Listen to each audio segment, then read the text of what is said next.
ঠাকুর শ্রী রামকৃষ্ণ মা ও স্বামীজির চরণে প্রণাম জানিয়ে শুরু করছি কথামৃত পাঠ। আজ শোনাব শ্রীমকথিত শ্রী শ্রী রামকৃষ্ণ কথামৃতের প্রথম ভাগের অষ্টম খণ্ডের চতুর্থ পরিচ্ছেদ। আগের দিন শুনিয়েছিলাম তৃতীয় পরিচ্ছেদ। অনুগ্রহ করে পুরোটা মন দিয়ে শুনবেন। যদি ভালো লাগে একটি লাইক করে আপনাদের বন্ধু বান্ধব আত্মীয় স্বজন ও রামকৃষ্ণ অনুরাগীদের শেয়ার করে দেবেন।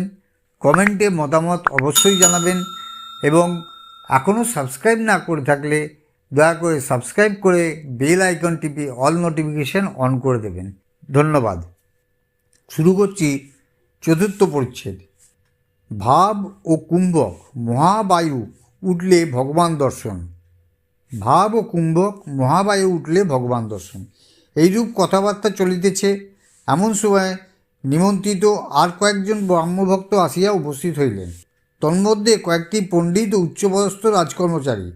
তাহাদের মধ্যে একজন শ্রী রজনীনাথ রায়। ঠাকুর বলিতেছেন, ভাব হইলে বায়ু স্থির হয়।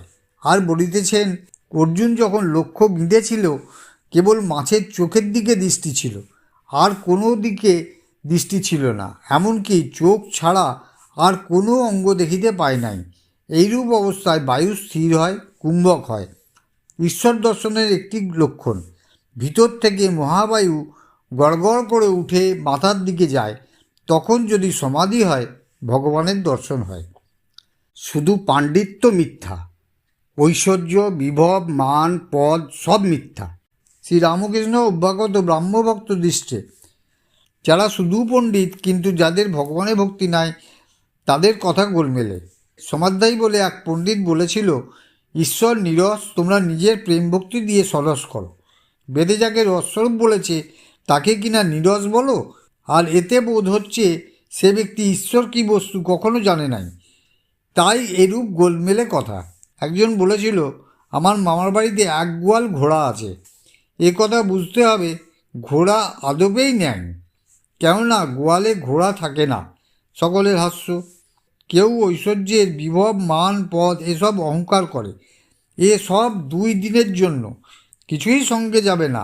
একটা গান আছে, ভেবে দেখ মন কেউ কারো নয়, মিছে ভ্রম ভূমণ্ডলে, ভুলো না দক্ষিণা কালী বদ্ধ হয়ে মায়া জালে।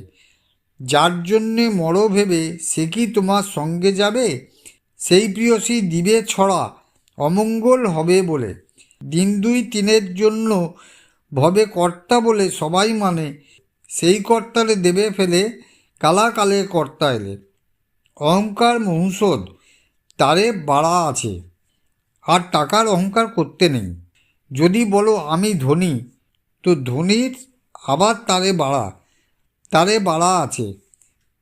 সন্ধ্যার পর যখন জোনাকি পোকা ওঠে, সে মনে করে আমি এই জগৎকে আলো দিচ্ছি, কিন্তু নক্ষত্র যেই উঠল অমনি তার অভিমান চলে গেল।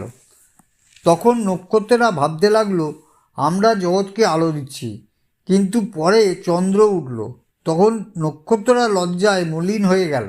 চন্দ্র মনে করলেন আমার আলোতে জগৎ হাসছে, আমি জগৎকে আলো দিচ্ছি। দেখতে দেখতে অরুণোদয় হলো, সূর্য উঠছেন, চাঁদ মলিন হয়ে গেল, খানিকক্ষণ পরে আর দেখাই গেল না। ধনীরা যদি এগুলো ভাবে তাহলে ধনের অহংকার হয় না। উৎসব উপলক্ষে মণিলাল অনেক উপাদেয় খাদ্য সামগ্রী আয়োজন করিয়াছেন। তিনি অনেক যত্ন করিয়া শ্রীরামকৃষ্ণ ও সমবেত ভক্তগণকে পরিতোষ করিয়া খাওয়াইলেন। যখন সকলে বাড়ি প্রত্যাগমন করিলেন তখন রাত্রি অনেক, কিন্তু কাহারও কোনো কষ্ট হয় নাই। অষ্টম খণ্ডের চতুর্থ ও শেষ পরিচ্ছেদ এখানেই শেষ হলো। নমস্কার।